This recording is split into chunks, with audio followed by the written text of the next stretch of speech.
जड़ी बूटियों के संसार में आज हम आपको एक और बहुत सुंदर जानकारी से आपको लाभान्वित करने जा रहे हैं। और आपको जिस वृक्ष के संदर्भ में मैं चर्चा करने वाला हूँ, उस वृक्ष के गुणों से तो आप लाभान्वित ही होंगे, पर उससे भी बढ़कर के आपको खुशी होगी। यदि आप जुड़े हैं हमारी भारतीय परंपरा से, तो निश्चित रूप से यह जो वृक्ष है जिसके संदर्भ में हम चर्चा करेंगे वह ऐतिहासिक वृक्ष है। यह जो पेड़ है इसको हम हिंदी में कदम्ब के रूप में हम इसको जानते हैं, जिसका बॉटनिकल नाम है एंथोसिफेलस कदम्ब।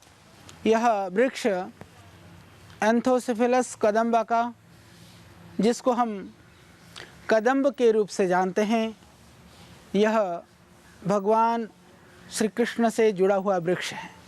हालांकि कदम्ब की बहुत सारी प्रजातियां हैं, उसमें हम राज कदम्ब, हंस कदम्ब या धारा कदम्ब, धूली कदम्ब, भूमि कदम्ब, इस तरह से विविध नामों से कदम्ब की विविध प्रजातियों को जानते हैं।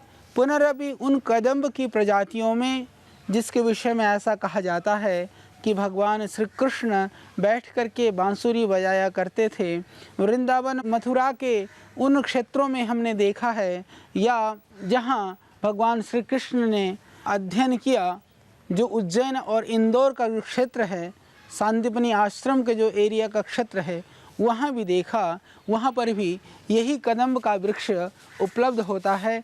तो निश्चित रूप से यही वह कदम्ब है जिस कदम्ब के वृक्ष पर बैठकर भगवान श्री कृष्ण बांसुरी बजाया करते थे।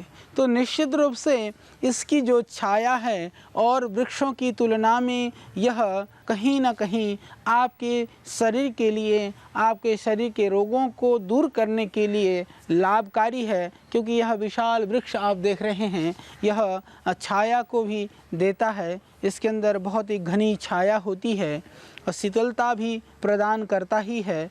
साथ में यह औषधीय गुणों से भी बहुत भरपूर है। हालांकि अभी हमारे आयुर्वेद के अंदर एकल जड़ी बूटी के रूप में या जो मिश्रित औषधियाँ जो हम आयुर्वेद में बनाते हैं, दोनों ही रूप में इस कदम्ब का जितना प्रयोग होना चाहिए, जिन रूपों में प्रयोग होना चाहिए, वह अभी नहीं हो रहा है। उसके ऊपर हमें अनुसंधान और रिसर्च करना चाहिए। कुछ ऐसे प्रयोग हैं जो वर्षों से परंपरागत रूप से हमें प्राप्त हो रहे हैं, उन प्रयोगों के संदर्भ में हम चर्चा करेंगे। ये भगवान श्री कृष्ण से इतिहास से जुड़ा हुआ यह जो वृक्ष है, ये कदम्ब का पेड़। कदम्ब एक तरह से जहर शामक वृक्ष है। इसके अंदर जो विषैले जंतु हैं, या कहीं क्षेत्र में ऐसा भी कहा जाता है कि सांप कटे हुए रोगियों को इस कदम्ब के पेड़ का जो छाल है उसका सेवन कराते हैं।